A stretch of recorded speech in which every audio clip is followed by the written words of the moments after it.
specific villages to now issuing an evac warning for pretty much all of southern Lebanon, south of the Litani River. This, as Israel has already seized more positions along the Israel-Lebanon border and appears to be clearing the way for the possibility, at least, of a larger ground incursion or ground invasion into southern Lebanon. As the Israeli military says, all options are on the table.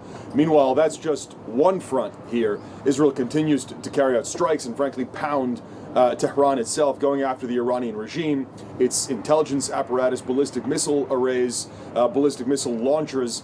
We have seen Iran continue to be able to carry out launches towards Israel. There were alarms in the middle of the night, about 3 o'clock local time, that, as far as we know, were intercepted. So Iran has been able to keep up some level of ballistic missile attacks here, and yet you get a sense of how Israel views the threat in that as of right now, as of this morning, in fact, flights have started returning. Israel starting with an hour incoming, and they have started to ease the restrictions. So that gives you an idea of how Israel views what they see as a diminished missile threat and a diminished threat from Hezbollah. That, again, as we see punishing strikes on both Iran and Hezbollah coming from Israel in coordination with the U.S. there. There's got to be just extraordinary demand for that one flight an hour. And they're trying to arrange that. If it goes well, the Israel Airports Authority says they'll allow in 2 flights an hour and slowly begin to expand that. That first flight landed at Ben Gurion International Airport. In fact, not that far from where we're standing right now, about 3 hours ago or so. So there should have been more flights. That one came from Athens, but Israelis have been stranded with the airspace closed for the last 5 days. So it is a process, but Israel, again, trying to get back to some sort of normalcy at what could be the very beginning of this war.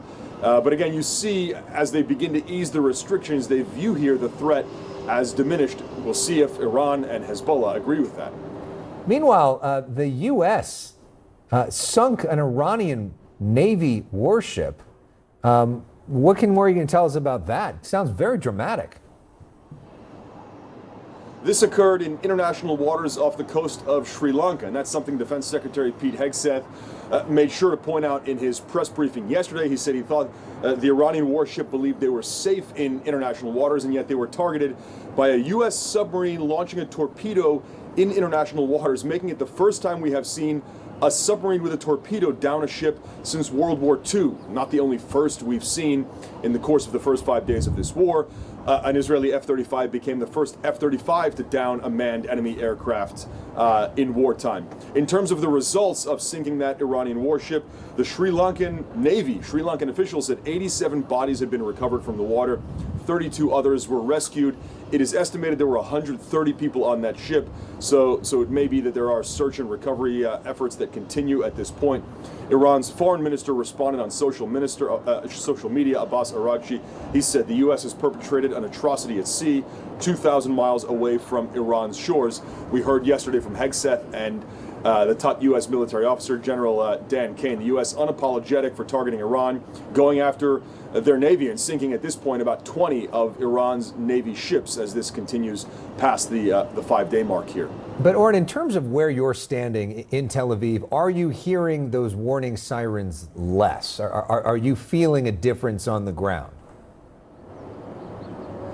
It seems like it. We did have incoming overnight, again at about 3 in the morning, but if you walk around the streets here, people are starting to come out. There still are home front command instructions, and many are still staying fairly close to shelters, but you see more people on the streets. It looks like you see a few more cafes open.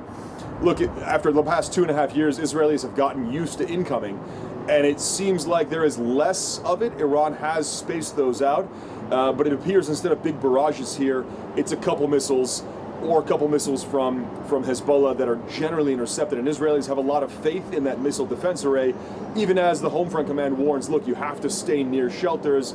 People are getting used to it and getting into some sort of routine here, at least from what we can see here in Tel Aviv.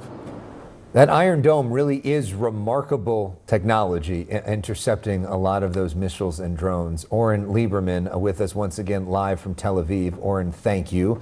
Western governments are rushing to help stranded travelers in the Middle East. CNN's Paula Hancock's live in Dubai with more on the slow-moving travel situation. Paula, Oren was just talking about some changes in Israel when it comes to travel. What are you seeing in the UAE?